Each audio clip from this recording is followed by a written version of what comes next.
വിദ്യാർത്ഥികൾക്ക് പഠനത്തോടൊപ്പം തൊഴിൽ നൈപുണ്യം നേടാനുള്ള സംവിധാനം ഒരുക്കുകയാണ് സർക്കാർ ലക്ഷ്യമെന്ന് വിദ്യാഭ്യാസ മന്ത്രി പി കെ അബ്ദുൾ റബ്ബ് ഹരിപ്പാട് താമലയ്ക്കൽ പുതിയതായി ആരംഭിച്ച LBS സബ് സെന്ററിന്റെ ഉദ്ഘാടനം നിർവഹിച്ച് സംസാരിക്കുകയായിരുന്നു അദ്ദേഹം. ആഭ്യന്തരമന്ത്രി രമേശ് ചെന്നിത്തല അധ്യക്ഷത വഹിച്ചു. ഹരിപ്പാടിനെ വിദ്യാഭ്യാസ കേന്ദ്രമാക്കി ഉയർത്തുമെന്നും അധ്യക്ഷ പ്രസംഗത്തിൽ അദ്ദേഹം പറഞ്ഞു. നമുക്ക് ഏറ്റവും അത്യാവശ്യമായിട്ടുള്ള സാങ്കേതിക പരിജ്ഞാനമുള്ള ആവശ്യമായ ITI അത് മുൻകൈയെടുത്ത ശ്രീ ബാബു പ്രസാദാണ്.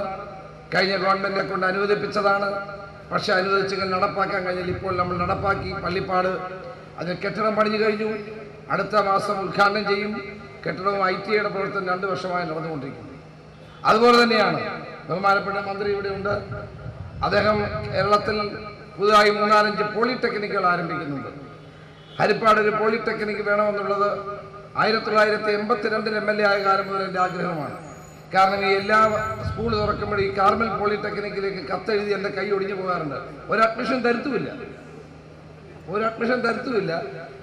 ഇങ്ങനെ എഴുതുക മാത്രമേ ഉള്ളൂ. ഈ കുട്ടികളൊക്കെ കത്തുമായി പോയി നിരാശരായി മടങ്ങി വരുന്നത് ഞാൻ കണ്ടിട്ടുണ്ട്. അല്ലെങ്കിൽ പിന്നെ NSS പോളിടെക്നിക്കിലേക്ക് കൊടുക്കണം, അല്ലെങ്കിൽ കുട്ടി അഹമ്മദ് കുട്ടിയുടെ തിരൂരിലെ പോളിടെക്നിക്കിലേക്ക് കൊടുക്കണം.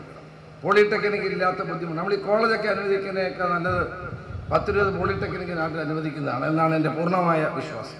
മുൻ MLA ബാബു പ്രസാദ്, കുമാരപുരം ഗ്രാമപഞ്ചായത്ത് president Lemi Validiyal, LBS assistant director Soju Ravi, AM Naseer തുടങ്ങിയവർ സംസാരിച്ചു.